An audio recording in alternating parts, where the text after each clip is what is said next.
Hello students, in this video we'll discuss chapter number 5 The Great Mughals। बेटा इस video में हमारा पूरा फोकस रहेगा किस पे? ग्रेट मुगल्स पे। अगर हम ग्रेट मुगल्स की बात करें तो इसमें हमें पढ़ना है 6 एम्परर्स को, और वो 6 एम्परर हैं बाबर, हुमायूं, अकबर, जहांगीर, शाहजहां एंड औरंगजेब। ठीक है, तो आपको कितने रूलर्स को पढ़ना है? 6 रूलर को पढ़ना है, बाबर, हुमायूं, अकबर, जहांगीर, शाहजहां एंड औरंगजेब। औरंगजेब के बाद देखो मुगल रूल खत्म नहीं होता है बच्चा, मुगल रूल 1857 तक चलेगा। पर औरंगजेब के बाद जो मुगल रूलर्स आएंगे उन्हें हम लेटर मुगल्स कहेंगे। क्या कहेंगे? लेटर मुगल्स। ठीक है, चलो। तो जो मुगल्स थे उन्होंने एस्टेब्लिश किया था ऑल इंडिया एम्पायर, और उसे मैनेज भी किया। कब तक? ओवर 2 सेंचुरीज, 2 सेंचुरीज, 200 सालों से भी ज्यादा मुगल्स इंडिया को प्रॉपरली मैनेज कर पाए और पूरे इंडिया में अपने एम्पायर को इन्होंने एस्टेब्लिश किया। फर्दर द एडमिनिस्ट्रेटिव सिस्टम, पर बेटा जो एडमिनिस्ट्रेटिव इन्होंने बनाया था, जो एडमिनिस्ट्रेटिव सिस्टम इन्होंने बनाया था, the administrative system they created, वो एडमिनिस्ट्रेटिव सिस्टम जो इन्होंने बनाया था, आउटलास्टेड देयर रूल, वही इनके पतन का, वही इनके डिक्लाइन का, वही इनके खत्म होने का कारण बन गया। ठीक है बात। Further the administrative system they created outlasted their rule, इसी ने इनको खत्म किया। देखो, भले वो मनसबदारी सिस्टम हो, इनिशियल लेवल में जो अकबर के टाइम तक जो सिस्टम बहुत अच्छा काम कर रहा था, औरंगजेब के आते आते तक वो सिस्टम पूरी तरह कोलैप्स कर चुका था, पूरी तरह करप्टेड बन चुका था। तो इनके रियून का कारण, इनके डिक्लाइन का कारण इनका खुद का एडमिनिस्ट्रेटिव सिस्टम बनता है। फर्स्ट 6 मुगल एम्परर्स को हम ग्रेट मुगल्स कहते हैं। पहले हम लोग डिस्कस करेंगे बाबर को। 1526 से 1530 तक इनका रूल चलेगा, ओनली 4 इयर्स। तो जो पहले मुगल एम्परर थे वो थे बाबर। बाबर फरगना में रूल कर रहे थे, जो कहाँ था? सेंट्रल एशिया में। सेंट्रल एशिया में एक फरगना था जहाँ बाबर रूल कर रहे थे। अच्छा, उस टाइम इंडिया में क्या चल रहा था? ये तो सेंट्रल एशिया में बैठे थे बाबर, फरगना में। इंडिया में क्या चल रहा था? तो उस टाइम दिल्ली सल्तनत के ऊपर रूल कर रही थी लोडी डायनेस्टी। ठीक है, लोडी डायनेस्टी का रूल कर रहा था उस टाइम में दिल्ली सल्तनत के ऊपर, जो फरगना में रूल कर रहे थे बाबर। जो लोकल रूलर थे इंडिया के, उन्होंने बाबर को इनवाइट किया कि भाई इंडिया में आओ और लोडीज को डिफीट करो। बाबर बढ़िया सुकून से अपना फरगना में रूल कर रहा था, जो कि सेंट्रल एशिया में था। पर इंडिया के जो लोकल रूलर्स थे, they invited Babur to come in India and defeat whom? Lodis. Babur had heard a lot about the favoured wealth of Hindustan. अच्छा, बाबर ने भी हिंदुस्तान की वेल्थ के बारे में, रिचनेस, प्रॉस्पेरिटी के बारे में बहुत कुछ सुन रखा था, और उसे भी ये लगा कि यार यहाँ के रूलर्स परेशान है लोडीज से, तो चलो मैं चलता हूँ, उनका भी फायदा हो जाएगा और मुझे कुछ अच्छा लगा तो मेरा भी फायदा हो जाएगा। तो बाबर ने सुन तो रखा था बहुत कि इंडिया के पास बहुत वेल्थ है, बहुत प्रॉस्पेरिटी है हिंदुस्तान में। तो उसने भी सोचा चलो ये अच्छी अपॉर्चुनिटीज हैं, चलता हूँ इंडिया और एक्सपांड करता हूँ अपने एम्पायर को, अपने किंगडम को। अब बैटल्स की बात करेंगे तो 1526 में बाबर मिले इब्राहिम लोदी से, फर्स्ट बैटल ऑफ पानीपत में। जो लोदी की आर्मी थी वो बहुत बड़ी थी बाबर के कंपेयर में। ठीक है, पर जो बाबर थे उन्होंने बहुत ही बढ़िया तरीके से लड़ा। Battled hard handed cavalry and N efficient artillery. बेटा सैनिक नंबर में सोल्जर्स किसके पास ज्यादा थे? लोडीज के पास ज्यादा थे। ठीक है, पर बाबर के पास जो हार्ड एंड कैवलरी थी, जो एफिशिएंट आर्टिलरी थी, उसकी हेल्प से उन्होंने इब्राहिम लोदी को डिफीट किया और दिल्ली और आगरा जीत लिया। If we talk about the numbers, soldiers are more with Ibrahim Lodi, but Babur has hardened cavalry, efficient artillery, more capable soldiers, और इनकी हेल्प से बाबर ने इब्राहिम लोदी को हरा दिया और दिल्ली और आगरा के ऊपर रूल करना स्टार्ट कर दिया। नेक्स्ट ईयर उन्होंने राणा सांगा को डिफीट किया। मेवाड़ के राणा सांगा थे, उनको किसने डिफीट किया? बाबर ने डिफीट किया। एट कानवा। कानवा में कानवा में राणा सांगा, जो कि कहाँ से थे? मेवाड़ से थे, उनको डिफीट कर दिया। किसने डिफीट किया? बाबर ने। 2 साल बाद उसने अफगान चीफ को भी डिफीट किया। कहाँ पर बेटा? घाघरा, घा घ ये तो धा लिख दिया मैंने, घाघरा में, घाघरा याद रखना है ना। तो राणा सांगा को जो कि मेवाड़ से थे, कानवा में डिफीट किया, अफगान चीफ को डिफीट किया, घाघरा, याद रखना घाघरा, है ना। ये जो मैं लिख रही थी हिंदी में वो सही नहीं था।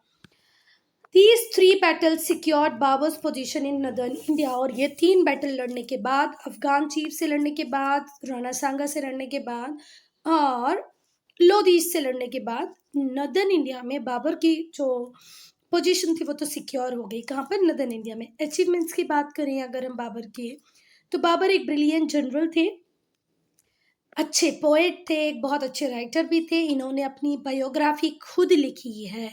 जब व्यक्ति अपनी बायोग्राफी खुद लिखता है तो उसे बोलते हैं ऑटोबायोग्राफी।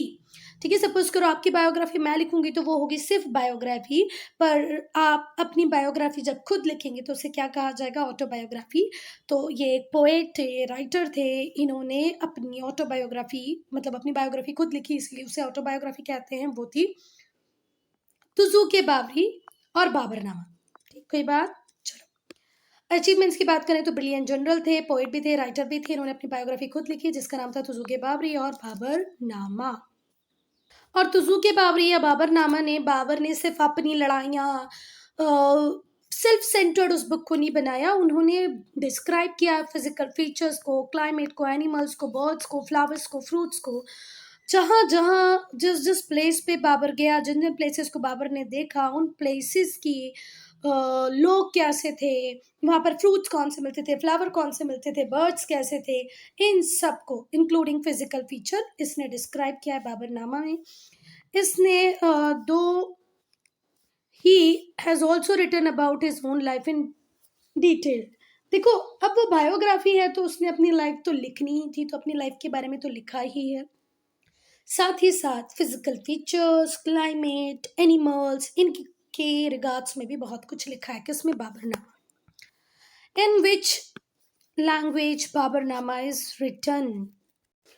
तो बेटा बताओ मुझे, बाबरनामा किस लैंग्वेज में लिखा गया है? तो बाबरनामा लिखा गया है चगताई लैंग्वेज में। किस लैंग्वेज में? चगताई लैंग्वेज में, या देखो तुर्की भी बोल सकते हो आप, तुर्की भाषा में लिखा गया है। अगर मैम ऑप्शंस में आपसे पूछ ले या 1 मार्क क्वेश्चन में पूछे, या मैम से एक बार कंफर्म कर लेना, कुछ टीचर्स इसमें चगताई के साथ जाते हैं, कुछ टीचर टर्की के साथ जाते हैं, मतलब तुर्की के साथ जाते हैं। तो आपको इस टॉपिक में अपने टीचर का सिटेशन लेना पड़ेगा। So before writing answer just ask to your teacher वो किसके साथ जा रही हैं। बहुत सारे सोर्सेज बोलते हैं वो चगताई में लिखा है, बहुत सारे सोर्सेज बोलते हैं वो टर्की में लिखा है, तुर्की में लिखा हुआ है। अब हम पढ़ेंगे बेटा हुमायूं को। हुमायूं ने पहले 1530 से 1540 तक रूल किया, मतलब 10 ईयर्स ये हो गए उसके। और फिर 1 ईयर 1555 से 1566 तक रूल किया, तो 1 ईयर ये हुआ। तो इन टोटल 11 ईयर्स रूल किया है किसने? हमारे हुमायूं ने। ठीक है, बाबर के सबसे बड़े बेटे थे Humayun. Babur was succeeded by his eldest son Humayun. Babur के 3 बेटे और थे, कामरान, हिंदाल, अस्कारी, जिन्हें भी स्मॉल एरिया का इंचार्ज बना के भेज दिया गया था। देखो, बाबर को सक्सीड करते उनके सबसे बड़े बेटे हुमायूं। बाबर के एक ही बेटे नहीं होते बेटा, 3 और बेटे होते, कामरान, हिंदाल और अस्करी। इन्हें भी छोटी छोटी टेरिटरी, स्मॉल एरिया का कंट्रोल देके बिठा दिया गया था। हुमायूं रूल करेंगे 11 ईयर्स, वहीं पर इनके जो पापा थे वो सिर्फ एक बहुत शॉर्ट टर्म रूल कर पाए, वो था सिर्फ 4 ईयर्स। ठीक है, तो बाबर के एल्डेस्ट सन का नाम क्या है बच्चा? Who is the eldest son of Babur? Humayun. बाकी के 3 ब्रदर्स कौन थे हुमायूं के? कामरान, हिंदाल, अस्कर। ठीक है, अब डिफ़िकल्टीज़ की बात करें तो ये जो हुमायूं थे इनका जो रूल था वो बहुत ही डिफ़िकल्ट था। इंटरनल थ्रेट्स भी थी, एक्सटर्नल थ्रेट्स भी थी। चलो देखो, हुमायूं का लिटरल मीनिंग होता है फॉर्चुनेट, लकी। पर जो सेकेंड मुगल एम्परर थे जिनका नाम था हुमायूं, उन्हें बहुत सारी प्रॉब्लम फेस करनी पड़ रही थी स्टार्टिंग से ही। पहली बात तो देखो, इनके पापा बाबर जब रूल करना इंडिया में स्टार्ट किए तो वो कंटिन्यूस फाइट ही कर रहे थे, कभी राणा सांगा से लड़ रहे हैं, कभी अफगान चीफ से लड़ रहे हैं।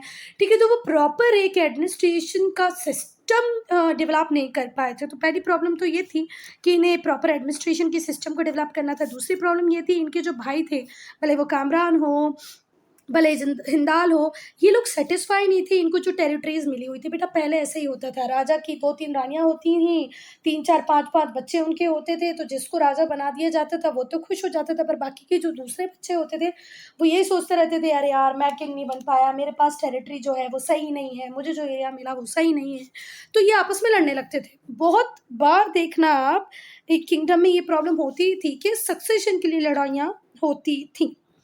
तो हुमायूं के ब्रदर सेटिस्फाई नहीं थे। तीसरा था, किंगडम आस पास से दुश्मनों से घिरी हुई थी। Third, kingdom was under threat all side. Rajput तैयार नहीं है कि मुगल एम्परर को वो एस्टेब्लिश होने दे, ठीक है, तो राजपूत खतरा बन के खड़े हैं। बहादुर शाह जो गुजरात का रूलर है, एंड द अफगान्स, ये सब हुमायूं से फाइट करने को बिल्कुल रेडी है, भले वो राजपूत हो, बहादुर शाह गुजरात का रूलर हो, या अफगान्स हो, ठीक है। सब चाह रहे हैं कि यार इसको तो हमको यहाँ से भगाना है। तो हुमायूं, जिन के नाम का मतलब होता है फॉर्चुनेट, फॉर्चुनेट तो नहीं थे, बहुत ही अनफॉर्चुनेट थे, चारों पांचों तरफ से सिर्फ सरदर्द ही था इनके पास। अपने भाई खुद प्रॉब्लम क्रिएट कर रहे हैं, एडमिनिस्ट्रेशन नहीं है, ऊपर से आसपास दुश्मनों से घिरे हुए हैं। शेर शाह जो अफगान किंग थे, उसने अपना पावरफुल किंगडम एस्टेब्लिश किया था ईस्टर्न इंडिया में, और वो चाहता था कि वो खुद नॉर्थ इंडिया तक आ जाए। तो एक अफगान किंग जिसका नाम था शेर शाह, वो ऑलरेडी इंडिया के ईस्ट पार्ट में था, इंडिया के ईस्ट पार्ट की बात करें मतलब यहाँ पर था, ठीक है। अब वो चाह रहा था वो भी नॉर्थ में आ जाए। चलो अब हम बैटल्स की बात करेंगे। 1532 में जो हुमायूं थे और शेर शाह थे वो बैटल फील्ड में मिलते हैं पहली बार ये दोनों लड़ने आते हैं। अफगान रूलर शेर शाह जो इंडिया का ईस्ट पार्ट कंट्रोल कर चुके हैं एक टाइम में, जो अब एक्सपांड करके नॉर्थ में आना चाहते हैं। हुमायूं जो नॉर्दर्न पार्ट में अभी रूल कर रहे हैं। Humayun one and captured the fort of Chunar, और इस जो लड़ाई थी हुमायूं और शेर शाह के बीच में हुई 1532 में, उसमें हुमायूं जीते और उन्होंने चुनार के फोर्ट को कैप्चर कर लिया। 1534 में हुमायूं डिफीटेड बहादुर शाह। 1534 में हुमायूं ने बहादुर शाह को भी डिफीट कर दिया और गुजरात और मालवा भी अपने कंट्रोल में ले लिया। तो अब देखो एक के बाद एक हुमायूं जीत रहे हैं। पहले उन्होंने शेर शाह को जीता, चुनार उन्हें मिल गया, फिर बहादुर शाह को जीता, मालवा और गुजरात मिल गया। However Humayun did not have time to build upon his victories. देखो हुमायूं के पास टाइम नहीं था कि वो अपनी विक्ट्रीज के ऊपर ज़्यादा काम कर पाता, या ज़्यादा टाइम तक विक्टोरियस रह पाता। इसके पहले ही जो शेर शाह थे उन्होंने रीग्रुप किया अपने आप को और हुमायूं को डिफीट कर दिया, पहले चौसा में 1539 में, फिर कन्नौज में 1540 में। तो इनिशियल जीत मिली हुमायूं को, पर बाद में हुमायूं हार गए। कब हारे? जब शेर शाह ने अपने आप को रीग्रुप किया, ज़्यादा पावर के साथ अटैक किया हुमायूं पे, और चौसा 1539, कन्नौज 1540।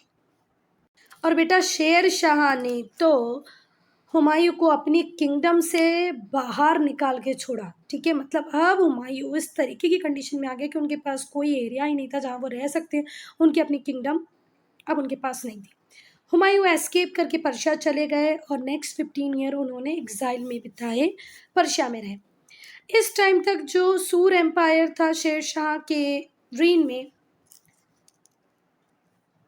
वो इंडिया में सुप्रीम पावर बन चुका था, ठीक है।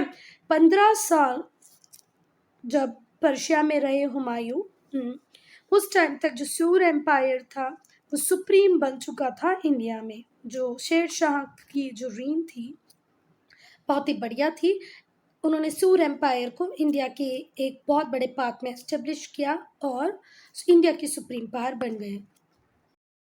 इन 1555 में हुमायूं इंडिया रिटर्न आएंगे।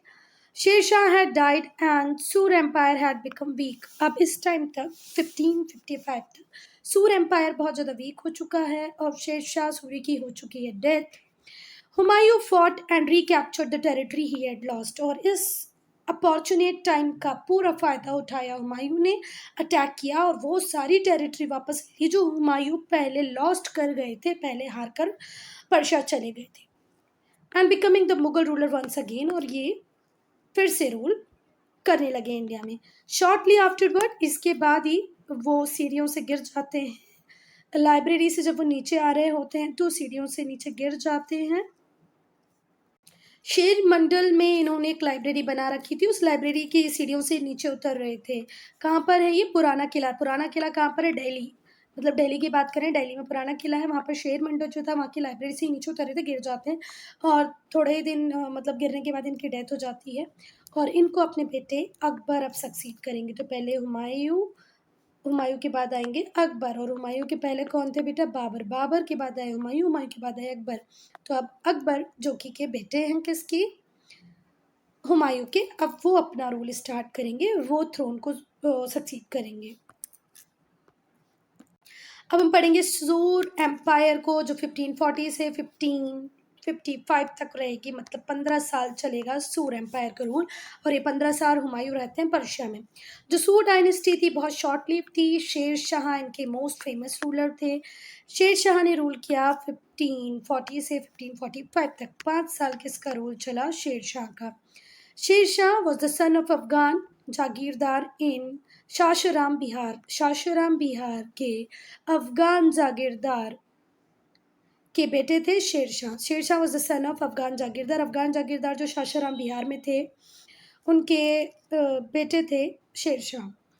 शेर शाह का जो ओरिजिनल नेम था ना बेटा, वो था फरीद खान।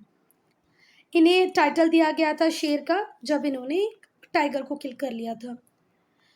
जब ये राजा बन गए तो इन्हें शेर शाह कहा जाने लगा। शेर का टाइटल तो इन्हें पहले ही मिल चुका था जब इन्होंने टाइगर को मारा था, पर बाद में जब वो राजा बन गए तो उन्हें शेर शाह कहा जाने लगा। तो बिहार शाशुराम में एक अफगान जागीरदार थे जिनके बेटे थे शेर शाह। इन्होंने शेर को मारा था, इसीलिए इन्हें शेर शाह कहते थे। शेर शाह बहुत ही एम्बिशियस मैन थे। थोड़े ही सालों में उन्होंने बड़ी सी आर्मी तैयार कर ली और एक पावरफुल एम्पायर बनाने की कोशिश में लगे रहे। आज जहाँ पर आप बिहार, झारखंड देखते हैं, वेस्ट बंगाल देखते हैं, उस पर्टिकुलर एरिया में इन्होंने अपना एम्पायर क्रिएट किया। He raised a large army and became the powerful in the reign covered by the present day. Bihar, Jharkhand, west Bengal, इस एरिया में ये बहुत पावरफुल हुआ करते थे। कौन? शेर शाह। फिर से एक बार रीड कर लेते हैं। शेर शाह बहुत एम्बिशियस थे। थोड़े ही सालों में इन्होंने बड़ी सी आर्मी बना ली और बहुत ज़्यादा पावरफुल हो गए। किस रीज़न में? जो आज के दिन में बिहार, झारखंड और वेस्ट बंगाल है, यहाँ पर अच्छा खासा कंट्रोल था किसका? शेर शाह का। इन्होंने हुमायूं को 2 बार हराया और दिल्ली को ऑक्यूपाई कर लिया। उसके बाद उन्होंने नॉर्थ में और टेरिटरीज को एनेक्स किया and organise the administration of his empire, और प्रॉपर एक एडमिनिस्ट्रेटिव सिस्टम बनाया अपने एम्पायर के लिए। अनफॉर्चुनेटली बहुत ही शॉर्ट पीरियड के लिए रूल कर पाए और इनकी डेथ हो जाती है 1545 में। इन्हें शाशाराम में ही बरी किया जाता है जहाँ से ये होते हैं। मतलब शाशाराम बिहार के जागीरदार के ये बेटे होते हैं, वहीं पर इनका घर भर होता है तो इनको वहीं पर बरी किया जाता है। अगर बेटा आपको शेर शाह का मकबरा देखना हो, शेर शाह टूम देखना हो, तो आप पेज नंबर 54 पे देख सकते हैं।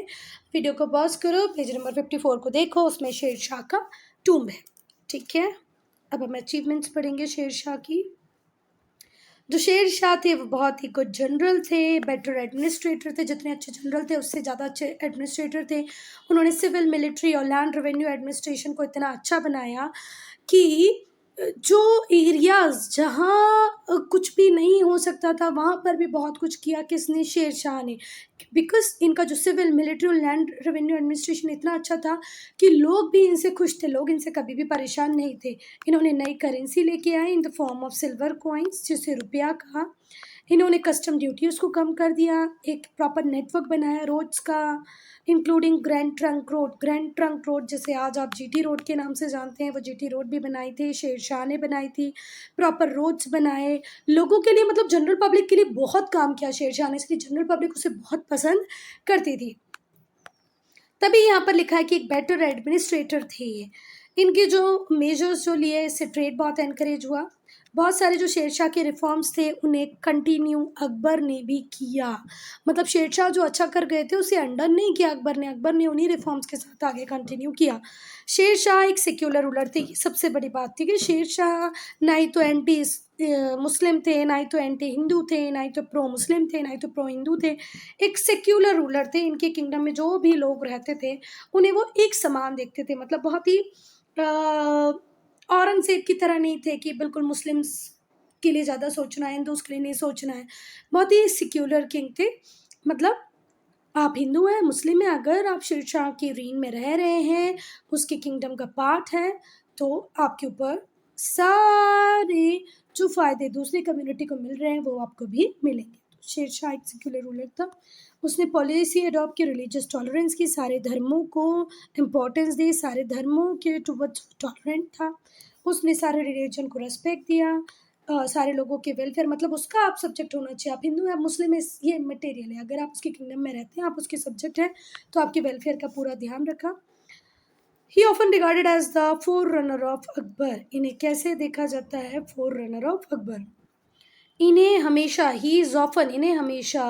रिगार्ड किया जाता है, he is often regarded as forerunner of Akbar. इन्हें हमेशा अकबर का अग्रदूत कहा जाता है। क्या कहा जाता है? अकबर का अग्रदूत कहा जाता है। किसे? शेरशाह। अब हम बात करेंगे बेटा सक्सेसर्स की। किसके सक्सेसर? शेर शाह के। तो शेर शाह को सक्सीड करते हैं इस्लाम शाह। ना ही तो ये बहुत अच्छे मिलिट्री कमांडर होते हैं, ना ही तो बहुत अच्छे एडमिनिस्ट्रेटर। दोनों ही काम इनसे नहीं होते हैं। He could not built upon the work of शेर शाह। शेर शाह ने जितना काम किया था उसके आगे ये कुछ नहीं कर पाए।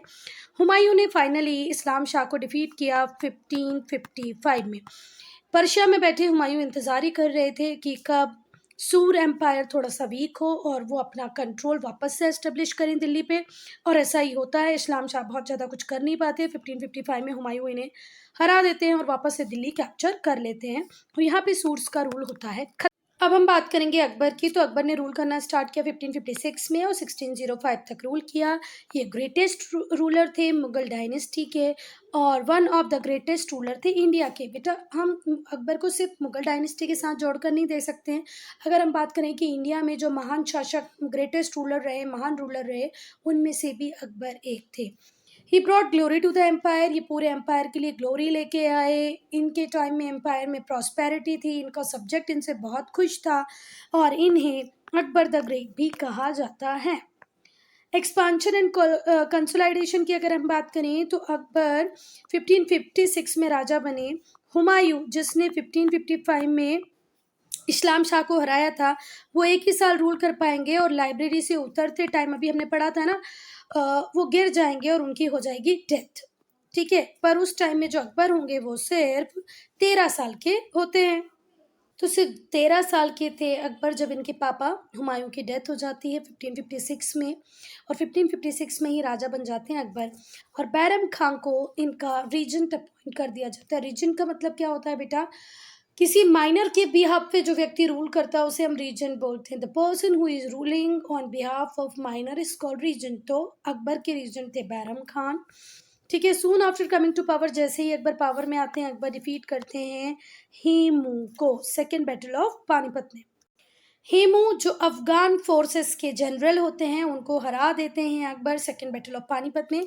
थोड़े ही सालों में ये बैरम खान की रीजेंसी को भी ख़त्म कर देते हैं और इंडिपेंडेंटली रूल करना स्टार्ट कर देते हैं। मतलब अब पूरी गवर्नमेंट को चलाने वाले होते हैं सिर्फ अकबर। बैरम खान की रीजेंसी थोड़े ही सालों में ख़त्म हो जाती है। फिर ये कनकर करते हैं ग्वालियर और अजमेर जौनपुर को अकबर। उसके बाद ग्वालियर जीतते हैं, अजमेर जीतते हैं, जौनपुर जीतते हैं और 1561 में वो मालवा को भी एनेक्स कर लेते हैं। अकबर ने फ्रेंडशिप करनी चाहिए राजपूत के साथ और वो फ्रेंडशिप हुई भी। Akbar offered a hand of friendship to Rajput. उन्होंने प्रॉमिस किया राजपूत रूलर्स को कि वो पीसफुली अपने एरिया पे रूल कर सकते हैं अगर वो मुगल अथॉरिटी को सिर्फ एक्नॉलेज कर लें। तो अकबर ने बोला कि हम आपकी टेरिटरीज को एनेक्स नहीं करेंगे, इन्वेड नहीं करेंगे। The only thing that you have to acknowledge Mughal authority. However he fought against those Rajput rulers who opposed him. पर देखो कुछ राजपूत रूलर तो मान गए पर कुछ को ये स्वीकार नहीं था कि भाई वो ओवरलॉर्डशिप को एक्सेप्ट कर लें या एक्नॉलेज कर लें मुगल अथॉरिटी को। तो उनके साथ अकबर ने फाइट भी की। 1568 में उन्होंने चित्तौड़ को कनकर किया, रणथंभौर को कनकर किया और राणा प्रताप ऑफ मेवाड़ को भी हराया बैटल ऑफ हल्दी घाटी 1576 में। तो भैया 1568 में इन्होंने चित्तौड़ जीता, रणथंभौर जीता, राणा प्रताप मेवाड़ के जो महाराणा प्रताप थे उन्हें भी हराया बैटल ऑफ हल्दी घाटी में। कब? 1576 में। देखो राणा प्रताप भी कौन ही थे? राजपूत थे। इनको एक्सेप्ट नहीं थी मुगल की अथॉरिटी, तो इन्होंने फाइट की। इनके पापा जो थे जिनका नाम था उदय सिंह, उन्होंने भी फाइट की। उदय सिंह ने भी फाइट की, राणा प्रताप ने भी फाइट की। और अकबर ये महाराणा प्रताप को हराया 1576 में। कब? 1576 में। किस में? बैटल ऑफ हल्दी घाटी में। ठीक है। अकबर ने एक बहुत बड़े एम्पायर को बिल्ड किया। उसने गुजरात जीता, वेस्ट में बंगाल, उड़ीसा ईस्ट में। उसने सेंट्रल इंडिया का भी एक बहुत बड़ा पार्ट एनेक्स कर लिया। नॉर्थ वेस्ट में उसने कश्मीर को ऐड किया अपनी टेरिटरीज में। सिंध, काबुल, कांधार, ये सब। अब सोचो तुम एम्पायर कितना बड़ा हो गया होगा कि वेस्ट में गुजरात भी है, ईस्ट में उड़ीसा है, नॉर्थ वेस्ट में कश्मीर है, सिंध है, काबुल है, कांधार है। तो एम्पायर अच्छा खासा बड़ा कर दिया था किसने? अकबर ने। ठीक है। अब हम देखेंगे कि डेक्कन में क्या क्या था अकबर के पास। तो डेक्कन में बैरार, खानदेश, पार्ट्स ऑफ अहमदनगर, ये भी इनके कंट्रोल में थी। तो मतलब Deccan, north east, west, north east, हर जगह जीते हैं अकबर और एक बड़े से एम्पायर को कार्व आउट उन्होंने किया है। Now Rajput policy. तो बेटा अकबर ने राजपूत को अपना स्ट्रॉन्ग सपोर्टर बना लिया था। मतलब राजपूत उस टाइम में मुगल्स के बहुत बड़े सपोर्टर बने। उन्होंने राजपूत की लॉयल्टी को जीतने के लिए बहुत सारे काम किए। पहले अकबर जिस भी राजपूत किंग को डिफीट करता उसे कभी ह्यूमिलिएट नहीं करता। वो राजपूत को हरा देता पर उन्हें ह्यूमिलिएट नहीं करता, उन्हें ऑनरेबली ट्रीट करता। उसने बहुत सारे राजपूत किंग्स को अलाउ किया कि वो अपनी टेरिटरी पे रूल करते जाएं। बस क्या एक्सेप्ट कर ले? मुगल अथॉरिटी को एक्सेप्ट कर ले, अदरवाइज वो रूल इंडिपेंडेंटली कर सकते हैं। ठीक है। उन्होंने कभी भी इंटरनल मैटर्स जो उस पर्टिकुलर रीजन के जिसके किंग को उसने ये अश्योर किया है कि भैया आप लोग रूल कर सकते हैं, बस मुगल अथॉरिटी को एक्सेप्ट कर लें, ऐसे किसी रूलर के इंटरनल मैटर में कभी अकबर ने इंटरफेयर नहीं किया। तो क्या चाहिए था राजाओं को? इतना बहुत था। अकबर ने राजपूत फैमिलीज़ में बहुत सारी मैरिजेस मतलब मैरिज अलाइंसेस किए हैं। Akbar married into Rajput families. बहुत सारे मैरिज अलाइंस हुए हैं मुगल्स और राजपूत फैमिलीज़ के बीच में। उसने खुद राजपूत प्रिंसेस से शादी की है जिनका नाम है जोधाबाई। इसके ऊपर अभी बहुत कंट्रोवर्सी करते हैं है। कुछ लोग बोलते हैं जोधाबाई तो थी ही नहीं, वो हरकाबाई थी। मतलब अकबर की जो शादी हुई थी वो किससे हुई थी? हरकाबाई से हुई थी। पर ठीक है, हमें कंट्रोवर्सी में नहीं पड़ना। हमारी बुक बोल रही है कि राजपूत प्रिंसेस जोधाबाई से अकबर की शादी हुई है थी, तो ऐसा ही हुआ होगा। पर जब आप डीप हिस्ट्री में जाओगे तो वो हरकाबाई होंगी, जोधाबाई नहीं होती हैं। इनके जो बेटे थे उन्होंने भी राजपूत प्रिंसेस को अपनी वाइफ के रूप में एक्सेप्ट किया। इनके बेटों की शादियां भी राजपूत प्रिंसेस में हुई। जो राजपूत लेडीज़ थी उन्हें अकबर ने जिनसे भी वो शादी करके अपने हरम में ले आते थे, जिस भी राजपूत प्रिंसेस से वो शादी करते अकबर भी और उनके बेटे भी उन्हें पूरी कंप्लीट रिलीजियस फ्रीडम देते थे। मतलब ऐसा कहा जाता है कि अकबर की जो वाइफ थी, जो राजपूत थी, भले वो जोधा हो या हरका हो, मतलब दोनों में से जो भी नाम सही है, वो उन्होंने तो हरम में एक श्री कृष्ण के लिए मंदिर भी बना रखा था। तो सोचो जरा कि किस लेवल की ऑटोनॉमी अकबर ने अपनी वाइफ्स को दे रखी थी। एक मुस्लिम होते हुए भी उन्होंने अपने घर में कृष्ण जी का मंदिर बनाया हुआ था। अकबर ने हाई पोस्ट दी थी राजपूत चीफ को अपने एडमिनिस्ट्रेशन में। राजा मान सिंह, राजा बीरबल, ये बहुत ही ट्रस्टेड ऑफिशियल्स थे राजपूत्स के, जो कि राजपूत थे। ठीक है। राजा बीरबल, राजा मान सिंह, ये है ना बहुत ही ट्रस्टेड ऑफिशियल्स थे जो कास्ट से कौन थे बच्चा? राजपूत।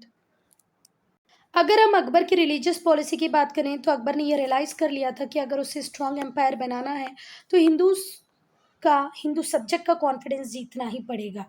क्योंकि हिंदूज़ मेजॉरिटी में है। अगर मैं हिंदूज़ को सेटिस्फाई नहीं कर पाऊँगा, मतलब मेजॉरिटी पॉपुलेशन अगर मेरे रूल से सेटिस्फाई ही नहीं है तो मेरा रूल ज़्यादा टाइम तक चलेगा नहीं। अकबर इस बात को बहुत अच्छे से अकबर ने बेटा बहुत सारे काम ऐसे किए कि जिससे लगने लगा कि भाई अकबर सेक्युलर हैं। Akbar adopted numerous measures to show his secular spirit.